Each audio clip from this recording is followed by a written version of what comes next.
नमस्कार, मैं हूं प्रियंका संभव और आप देख रहे हैं HDFC म्यूचुअल फंड की खास मुहिम बरनी से आजादी in association with TV9 network. हम इसमें बात करने वाले हैं कि महिलाएं कैसे अपना रोल समाज में बदल रही है। अब देखिए ना, पहले तो सिर्फ पुरुष ही कमाते थे, आज महिला भी कमा रही हैं। दिलचस्प है कि दोनों के लिए फाइनेंशियल प्लानिंग के रूल्स और तरीका जो है वो एक ही रहने वाला है, लेकिन पैसों से जुड़े फैसले लेने का रवैया दोनों का जरूर अलग है। जब बात फ्यूचर के लिए सेविंग और इन्वेस्टमेंट्स की होती है, आप किसी भी महिला से जब बात करेंगे तो शायद पहले आपके कानों तक यही जवाब आएगा कि मेरे पार्टनर कुछ प्लान कर रहे हैं। पैसों के मैटर में मैं ज्यादा दिलचस्पी नहीं लेती हूँ, मुझे नहीं पता, मैं ये क्यों देखूं, वगैरह वगैरह, यानी बहाने हजार सुनने को मिल जाते हैं। और अगर आप भी कुछ ऐसा ही सोचती हैं कि आपको पैसों से क्या लेना देना, तो बरनी में कैद आपकी इस पुरानी सोच को तोड़ने का यही हम प्रयास कर रहे हैं और यही सही वक्त है, क्योंकि ये आप कैसे कर सकते हैं हम यही समझने वाले हैं। और मेरे साथ जुड़ चुके हैं बहुत ही खास मेहमान, SEBI registered investment adviser Amit Kukreja ji, और जिनकी खासियत है कि ये डबल इनकम फैमिलीज को मदद करते हैं अपनी फाइनेंशियल प्लानिंग में, और साथ ही में सर्टिफाइड फाइनेंशियल ट्रांजिशनिस्ट हैं। क्या होता है ये भी हम इनसे समझेंगे।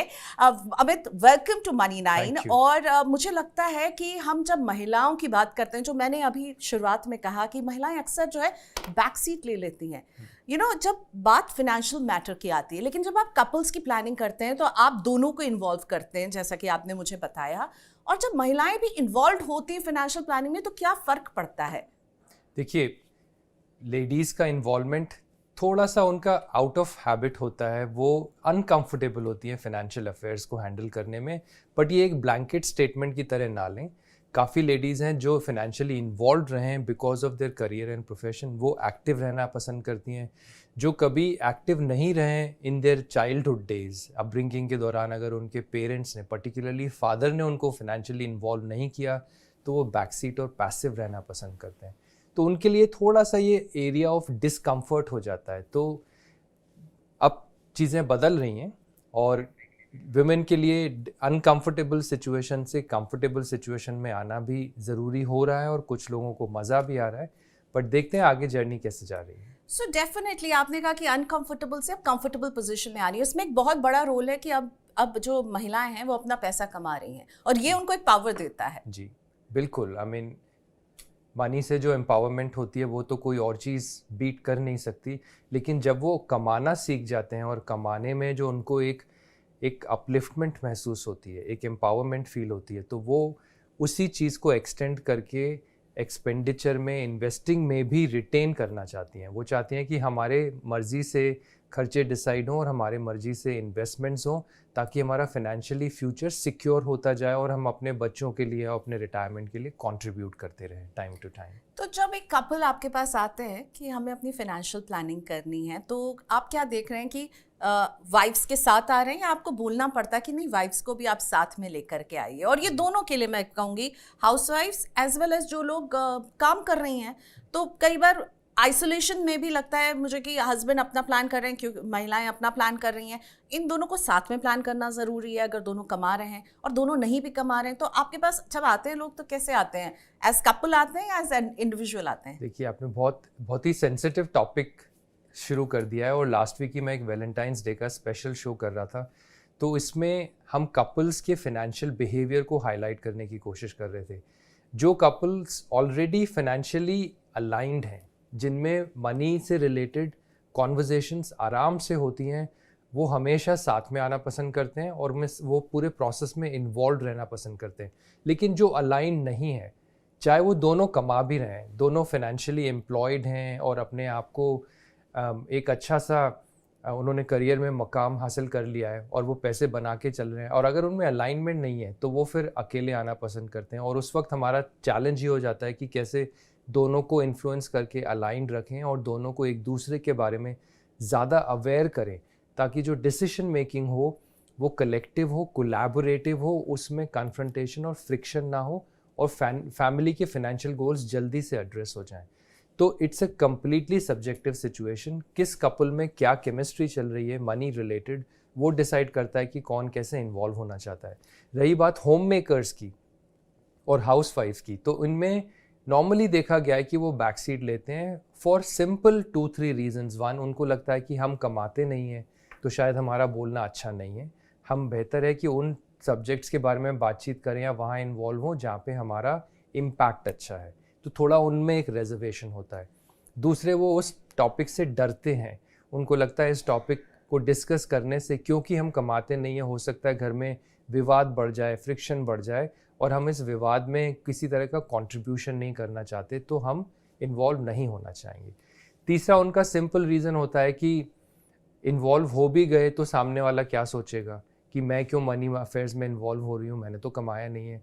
लेकिन उनको ये समझना है कि उनकी इन्वॉल्वमेंट से उनकी फैमिली प्रोटेक्ट होगी, फ्यूचर में कोई अनफोर्सीन सर्कमस्टांस हो जाएगी तो उनकी अवेयरनेस से, फाइनेंशियल अवेयरनेस से, वो अपना कोर्स करेक्शन और आगे क्या रास्ता अपनाना है वो आइडेंटिफाई करके उसके चलने में वो काफ़ी काबिल और सक्षम हो जाएंगी। इनफैक्ट यही अमित मैं पूछना चाह रही थी कि क्यों ये एक कलेक्टिव डिसीजन होना चाहिए, क्यों आपको एज पार्टनर्स काम करना होगा, भले ही आपकी वाइफ होम मेकर हो या वर्किंग हो, अलग अलग नहीं। क्योंकि मुझे ये लगता है कि अगर मैं अपना पैसा कमा रही हूँ, मैं क्यों अपने हस्बैंड के साथ प्लान करूं, मैं इंडिविजुअली फैसले ले सकती हूँ, क्योंकि हमको तो एम्पावर होना है ना। सो मुझे ये अधिकार है कि मैं अपने पैसों का फैसला खुद लूँ, क्यों मुझको एज कपल प्लान करना है?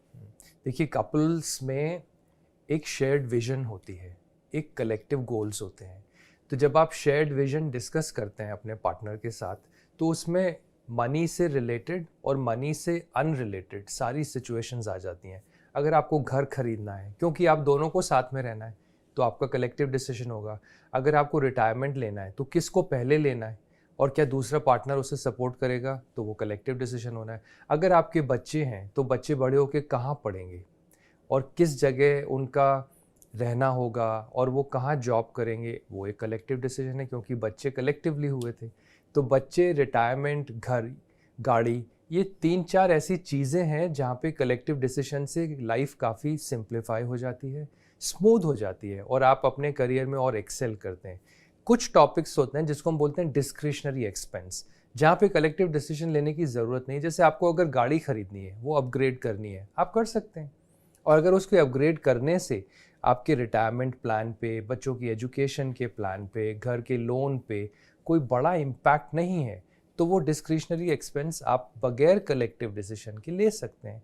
It's healthy for you, because आप बिल्कुल पूरी तरह से you have a right to uplift yourself materialistically, right. तो आप अगर ये दोनों मिल के आइडेंटिफाई कर लें कि हम लोग इन चीज़ों के निर्णय मिलजुल के बैठ के लेंगे और इन चीज़ों पे हम एक दूसरे को क्वेश्चन नहीं करेंगे, टोका टिप्पणी नहीं करेंगे, and we'll be happy that you are happy by making these decisions. It's a mixed bag. हम बात कर रहे हैं बर्नी से आज़ादी की, ठीक है? तो आपको क्या लगता है ये जो बर्नी है, जो वो कांच के मर्तबान ही नहीं, एक हमने, जैसे मैंने कहा कि सोच की, पुरानी सोच की एक बर्नी है जिसमें हम कि भाई मनी मैटर्स, पुरुष ही ध्यान देंगे, हमें क्या करना है, तो ऐसी बातों से तो हम लड़ ही रहे हैं। तो आपके लिए वो बर्नी क्या होती है? आप जब विमेन की फाइनेंशियल मैटर से डील करते हैं तो आपको क्या लगता है कि इसको बदलने की ज़रूरत है, वो चेंज जो आप देखना चाहते हैं, जो महिलाएं लाएं अपने फाइनेंशियल बिहेवियर में? देखिए, बर्नी से आज़ादी, जब आप ये टर्म यूज़ करते हैं ना, तो मेरे माइंड में बहुत सारे थॉट्स आते हैं with respect to empowerment of women. मुझे लगता है सबसे पहला वुमेन को ये सोचना है कि उनकी इंडिपेंडेंस में, चाहे वो मैरिड हैं चाहे वो पार्टनर हैं, उनकी इंडिपेंडेंस को बढ़ाने में उनको क्या करना चाहिए।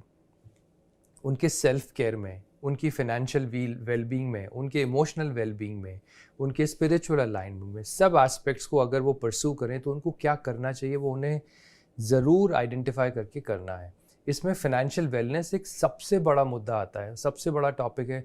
तो ये हेजिटेशन ड्रॉप कर दीजिए कि अगर आप होम मेकर हैं तो आपको पैसे के टॉपिक्स में इन्वॉल्व होने की ज़रूरत नहीं है। बिल्कुल गलत, आपको इन्वॉल्व होना चाहिए, क्योंकि कल को अगर आपके पार्टनर नहीं रहे तो वो एसेट्स आप तक कैसे पहुंचेंगे, वो प्रोसेस आपको पता होना चाहिए, क्योंकि उस प्रोसेस के नहीं पता होने से आपके बच्चों की एजुकेशन इम्पैक्ट हो सकती है, आपका घर इम्पैक्ट हो सकता है। अगर उन्होंने कोई लोन लिया है जो आपको नहीं पता है तो वो घर, उस लोन को चुकाने में आप खो सकते हैं। तो जो एसेट्स आप लोगों ने बनाए हैं या हस्बैंड ने बनाए हैं अपने परिवार के लिए, उसके बारे में आपको नॉलेज होनी चाहिए। तो प्लीज़ इन्वॉल्व होइए, डोंट फील शाय और गिल्टी इन्वॉल्व होने में। दूसरा, अपनी फाइनेंशियल विजन को स्टैब्लिश कीजिए। चाहे आप कंट्रीब्यूटिंग पार्टनर नहीं है, लेकिन आप ये तो समझते हैं ना कि पैसा कितना ज़रूरी है। हम सबको पता है, मैं तो उसको सिक्स्थ एलिमेंट ऑफ नेचर बोलता हूँ। पैसा चाहिए, वो हमारे सारे मटेरियलिस्टिक एस्पिरेशंस पैसा ही पूरे करता है। कहीं ना कहीं हमारे घरों में ये बात होती है, पैसों के बारे में बात नहीं करते हैं ना। ये आप इसका सामना करते हैं कि पैसों के बारे में नहीं बात करते हैं, ये कुछ ठीक बात नहीं है। लेकिन हमें चाहिए पैसा हर काम के लिए, अच्छी जिंदगी के लिए, लॉन्ग टर्म गोल्स के लिए, लेकिन बात नहीं करना है इसके बारे में। वो हमें बदलना पड़ेगा। वो ख्याल, वो बिलीफ कि money is a problem of all conflicts, कि money is the root of all difficult situations in life, ये हमें ड्रॉप करना पड़ेगा। Because money is an enabler, money is a facilitator. Money आपकी लाइफ को एनहांस करता है। क्या आप इस चीज़ को लेके बात नहीं करते कि यहाँ की हवा शुद्ध नहीं है? हवा शुद्ध है, हवा चाहिए, हमें पानी भी चाहिए, हमें स्पेस भी चाहिए, राइट? हमें फायर भी चाहिए, हमें मनी भी चाहिए, धन भी चाहिए, क्योंकि धन से ही हम सारे मटीरियलिस्टिक लेवल्स फुलफिल करते हैं। और जब वो फुलफिल होते हैं तभी हम हायर लेवल पे जाते हैं, तभी हम अध्यात्म को और स्पिरिचुअलिटी के पाथ पे जाते हैं। ये चीज़ें प्रोग्रेसिव होती हैं।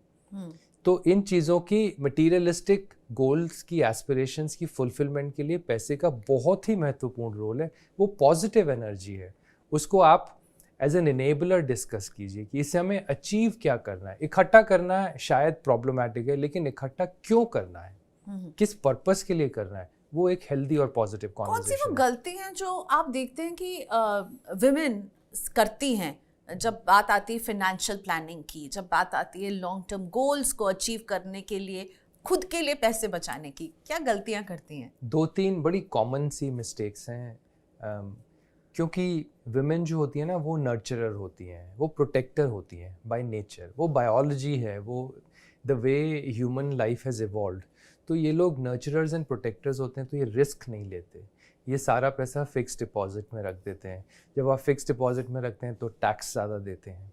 अगर आप उसको डेट फंड में रखें या किसी और ऐसी कैटेगरी में रखें जहाँ पे आपको टैक्स एफिशिएंसी मिल रही है, तो वो अवेयरनेस उनको होनी चाहिए। और वो गलती उनको जल्दी से, ज़्यादा टैक्स पे करने का जो कॉन्सिक्वेंस है ना, वो उस सेफ्टी के एंगल से आता है कि हम प्रोटेक्टर हैं, हमें बचाना है, फ्यूचर में कुछ नहीं रहा तो वो थोड़ा सा कॉन्फिडेंस आना चाहिए और अवेयरनेस बढ़ानी चाहिए। दूसरा, अगर आप होम मेकर भी हैं, आई एम श्योर आप कंट्रीब्यूट कर सकते हैं। आप पार्ट टाइम कंसल्टिंग कर सकते हैं, आप टीचिंग कर सकते हैं। अगर बच्चे स्कूल में हैं, आप घर में हैं, तो आप उस टाइम को, 4 घंटे के टाइम को, आप ऐसे सोचिए आप श्री मोदी जी को वो टाइम दे रहे हैं, इस देश को वो टाइम दे रहे हैं, अपना एक कंट्रीब्यूशन स्टैब्लिश कर रहे हैं जिसका आपको फाइनेंशियल रिवॉर्ड मिल सकता है। तो आप, अगर आप समय देके कुछ फाइनेंशियल रिवॉर्ड अर्न कर सकते हैं तो कीजिए। उस वक्त खुद को जज मत कीजिए कि इतना कम क्यों। उस वक्त ये देखिए कि हम कुछ कर तो पा रहे हैं। तो step out of the comfort zone, earn something, become more aware of your financial situation and take risk. ये 2-3 चीज़ें अगर बदल दें तो बहुत पॉजिटिव। अमित, आप सर्टिफाइड फाइनेंशियल ट्रांजिशनिस्ट हैं, और एक महिला के जीवन में जितने ट्रांजिशन आते हैं उनको आप कैसे देखते हैं, और उसमें उनकी आप किस तरह से मदद करते हैं? क्योंकि यही रोल हुआ फाइनेंशियल ट्रांजिशनिस्ट का, राइट? जी, फाइनेंशियल ट्रांजिशनिस्ट में जो भी इंडिविजुअल्स चेंजेस से गुजर रहे होते हैं, विमेन के लिए थोड़े ज़्यादा होते हैं। शादी होना, शादी के बाद जॉब स्टेबिलिटी, और फिर मैरिज में फैमिली एक्सपैंड होती है, बच्चे होते हैं। तो क्या जॉब को छोड़ना है या कंटिन्यू करना है? कंटिन्यू करना है तो किस कैपेसिटी में कंटिन्यू करना है? छोड़ना है तो कब तक छोड़ना है? और उसके बाद वापस रिज्यूम करना है तो किस इंडस्ट्री में रिज्यूम करना है? अब वो अपॉर्चुनिटी अवेलेबल है कि नहीं है? उनको बहुत कुछ खोना पड़ता है। इस चेंज को अपनाने के लिए वो बहुत कुछ खो बैठते हैं, और जब वो बहुत कुछ खो बैठते हैं ना, तो फिर जब वो वापस आते हैं तो बड़े गिल्ट से और रिसेंटमेंट से आते हैं, उसमें फिर उनकी नई शुरुआत नहीं हो पाती। तो मैं हमेशा इनकरेज करता हूँ कि प्लीज़ जॉब को पार्ट टाइम कीजिए, छोड़िए मत। प्लीज़ अपने फैमिली से सपोर्ट लीजिए, अकेले मत चलाइए। आपके पास अगर जॉइंट फैमिली का या थोड़ा सा फैमिली जो डिस्टेंस पे भी है लेकिन आपको एक सपोर्ट मिल सकता है तो उसको लीजिए। ये पूरी न्यूक्लियर माइंडसेट वाली मेंटालिटी से आप अपनी फैमिली को मत रेज कीजिए, क्योंकि आप उतने स्ट्रॉन्ग हैं नहीं जितना हमको लगता है। हम यंग एज में ना बड़े मैकेनिकल डिसीजंस ले लेते हैं, जैसे जैसे हमारा एक्सपीरियंस बढ़ता जाता है हम सॉफ्ट हो जाते हैं, इमोशनल हो जाते हैं, तो ये चेंजेस ईजी नहीं होते हैं। तो अपनी चीज़ें स्पेशली जो आपको पसंद है, आपका जॉब अगर आपको बहुत पसंद है उसे बिल्कुल मत छोड़िए। बच्चे तो सबको पसंद होते हैं, आप बच्चों को भी देखिए, जॉब को भी देखिए, फाइनेंशियल अवेयरनेस भी बना के रखिए, कोशिश कीजिए कि आपकी इंडिपेंडेंस बनी रहे, क्योंकि वो इंडिपेंडेंस ही आगे आपको और ऊंचा लेके जाएगी। बिल्कुल। सो मल्टीटास्क करने के लिए आप तैयार रहिए, मल्टीपल रोल्स, और उसमें सपोर्ट लेने में कोई बुराई नहीं है। अमित कह रहे हैं जहाँ से भी सपोर्ट मिले वो ले करके एक प्रक्रिया को जारी रखना बहुत ज़रूरी है। अब मैं आपसे फिनेंशियल एडवाइस लूँगी उनके लिए जो अभी अभी जो है फ्रेश हैं, फर्स्ट टाइम नौकरी करने के लिए निकली हैं और पहली बार अपना पैसा कमाने वाली हैं। उनके लिए अमित कुकरेजा की तरफ से क्या है फिनेंशियल एडवाइस? उनके लिए ये एडवाइस है कि उनको उनके हाल पे छोड़ दीजिए क्योंकि वो जनरेशन है जो इस समय इस खुशी को सेलिब्रेट करना चाहते हैं कि अब हम किसी पे निर्भर नहीं हैं, अब हम खुद पैसा कमा सकते हैं, तो हम खुद अपने तरीके से खर्च करेंगे। ओके। तो उनके लिए तो 1-2 साल जस्ट लेट देम बी, और उनको अपने तरीके से कमाने दीजिए, उड़ाने दीजिए। हाँ, उनको बस हम इतना गाइड कर सकते हैं कि बेटा लोन्स मत लेना, क्योंकि जॉब स्टेबिलिटी अच्छी नहीं होती। आजकल मार्केट्स कहते हैं ना वूका वर्ल्ड है, volatile, uncertain, complex and ambiguous. तो इस वूका वर्ल्ड में कब जॉब चला जाए, और अगर जॉब चला गया तो लोन पे बैक कैपेसिटी चला जाएगी। तो लोन्स जितना हो सके ना लें, अगर लें तो हेल्दी लोन्स लें, पर जल्दबाजी ना करें लोन लेने के लिए। पैसे खर्च कीजिए, आप शौक पूरे कीजिए, 2 साल के बाद सेविंग्स शुरू कीजिए। और हाँ, जैसे ही सेविंग्स हों, investing, long term, power of compounding के बारे में उनको बताएं, और उनका डिसिप्लिन और मोटिवेशन हाई रखें कि वो उस फर्स्ट करोड़ को बिल्डअप करने में कमिट हो जाएं छोटी छोटी सेविंग से। ओके। सो अभी तो जिए अपनी जिंदगी, लेकिन लोन से दूरी। अब ऐसी औरतें जो ऑलरेडी जॉब कर रही हैं पर कहीं ना कहीं अंदर चाहते हैं कि मैं कुछ अपना काम करूं, मैं एंटरप्रेन्योर बनूं, उनको आप क्या एडवाइस देते हैं? क्या एंटरप्रेन्योर बनना यानी बहुत सारे पैसों की जरूरत पड़ेगी? क्या करना चाहिए उनको? ये तो एक यूनिवर्सल फिनोमेना है, चाहे लेडी हो चाहे पुरुष हो, ये हर किसी के मन में एक ख्वाहिश है कि हम कुछ अपना कर सकें, कुछ अपना क्रिएट करें। उसके लिए ना बड़ा डेलिकेट बैलेंस हमें बनाना पड़ेगा। उस डेलिकेट बैलेंस में हमें ये देखना है कि अगर मेरी जॉब नहीं रही और ये एंटरप्रेन्योरियल रिस्क फेल हो गई, तो क्या मेरे पास ये वापस जॉब आ सकती है? क्योंकि एंटरप्रेन्योरियल स्टिंट अगर सक्सेसफुल हुआ फिर तो ठीक है, फिर आपको ये देखना है कि मैं क्या उससे उतना ही कमाऊंगा जितना मैं इस जॉब से कमाता हूँ या कमाता था। तो पहली तो होगी कि सक्सेस ऑफ योर वेंचर, दूसरा होगा कि मेरी अर्निंग्स उतनी है जितना मैं जॉब से करता था, क्योंकि वो भी आपको काफ़ी बाद में हर्ट कर सकता है कि हमने इतना बड़ा रिस्क तो लिया लेकिन पाया क्या, खोया तो बहुत कुछ। तो जो आप पाएंगे वो आपके खोने से ज़्यादा होगा, तभी वो खुशी देगा, वरना नहीं देगा। तो ये एक कैलकुलेटेड रिस्क है।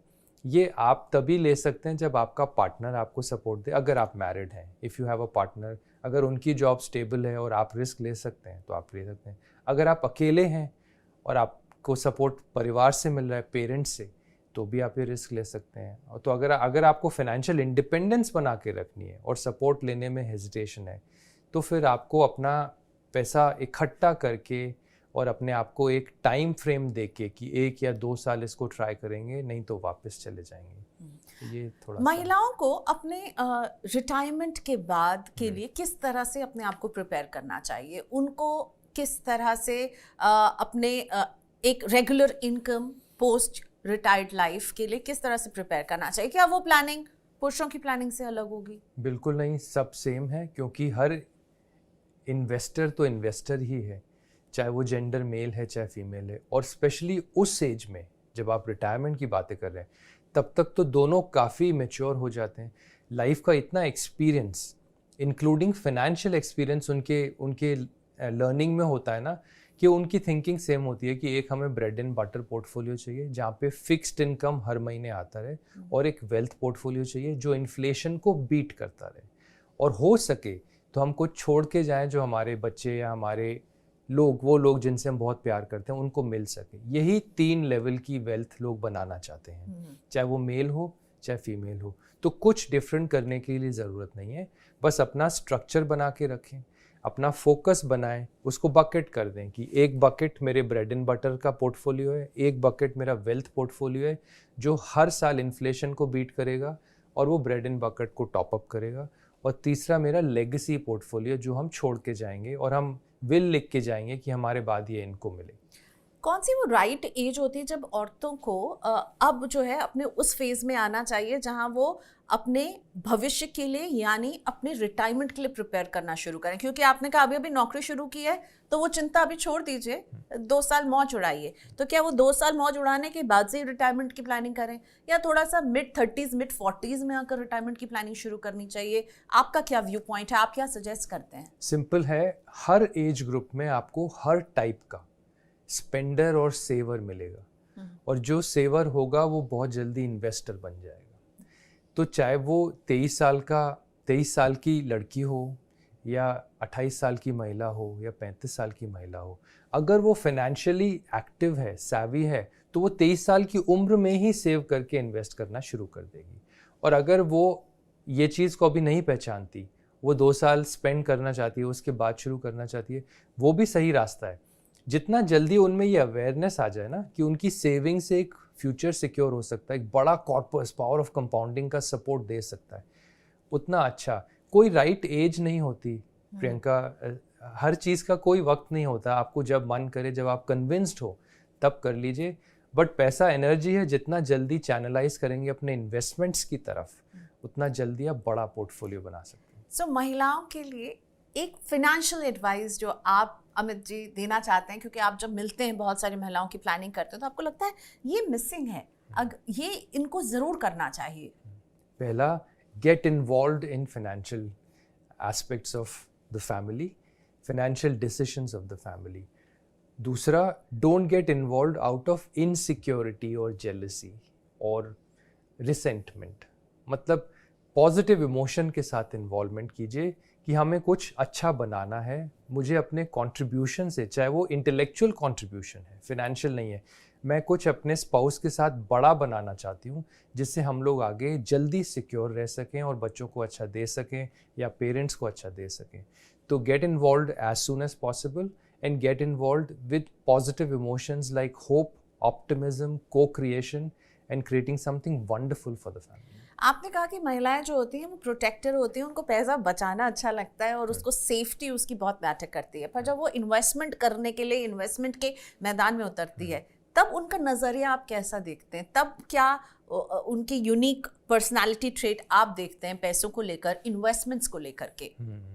तो हर कोई इन्वेस्टमेंट्स में ना, जब वो पहली बार अपने इन्वेस्टमेंट में एक नेगेटिव देखता है, मतलब fall in the capital value, तो वो घबराता है। और जब वो घबराता है तो पूछता है कि क्या बेचें, अगर उसका एडवाइज़र है तो। अगर उसका एडवाइज़र नहीं है तो वो पूछती नहीं है, वो बेच देती है, क्योंकि उनको वो रेड जो दिखता है वो जो नोशनल होता है, उनको लगता है ये रियलाइज़ हो चुका है तो अब ये बढ़ ना जाए इसलिए एग्जिट करें। तो इनके लिए ये एक लर्निंग एक्सपीरियंस है जो विथ टाइम आ जाता है। एक बार वो नेगेटिव पॉजिटिव हो जाएगा तो वो समझ जाएंगे कि हाँ -10 हुआ था ना, +10 भी तो हो गया था ना। तो अगली बार उनका रेड फ्लैग कब रेज होगा? -20 पे। फिर अगर वो -20 भी +20 हो जाएगा तो उनका रेड फ्लैग रेज होना बंद हो जाएगा। तो जैसे जैसे उनका एक्सपीरियंस मार्केट की इन्वेस्टिंग में बढ़ता जाएगा, वैसे वैसे उनकी टॉलरेंस टू फ्लक्चुएशन, पर शुरुआत में ये जो टॉलरेंस है वो कम रहती है। तो कुछ साइकिल्स देखते हैं फिर सीखते हैं। करेक्ट। और बेटर लर्नर है? बिल्कुल लर्नर है। बेटर लर्नर होंगे क्या पुरुष से?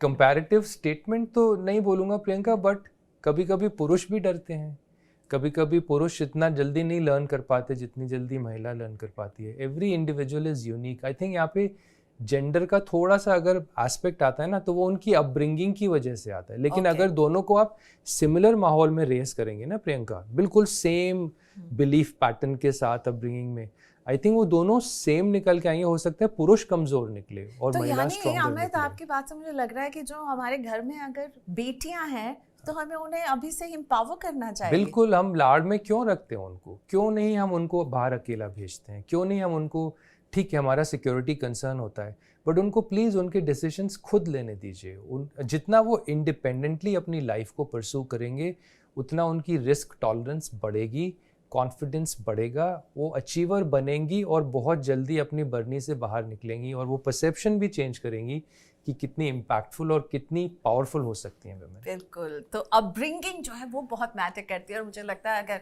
हमारे घर में बेटियां हैं तो हमें उन्हें पैसों की बात भी समझानी चाहिए। हमें ये नहीं कहना चाहिए पैसों की बात मत करो, पैसों की बात करो, समझो, क्योंकि आगे जाकर आपको कमाना है और जब कमाएंगी बचाएंगी और उसको इन्वेस्ट भी करेंगी। Thank you so much Amit, Pleasure. बहुत अच्छा लगा आपसे Thank बात you. करके, बहुत कुछ सीखने को मिलता है हमेशा जब हम आपसे बात करते हैं। बहुत शुक्रिया आपका। Thank you Priyanka. इस खास बातचीत में जुड़ने के लिए बहुत धन्यवाद। मिलते हैं एक और खास मेहमान से अपने अगले शो में। नमस्कार। HDFC म्यूचुअल फंड द्वारा निवेशक शिक्षा और जागरूकता अभियान। म्यूचुअल फंड निवेश बाजार के जोखिमों के अधीन है। योजना से जुड़े सभी दस्तावेजों को ध्यान से पढ़ें।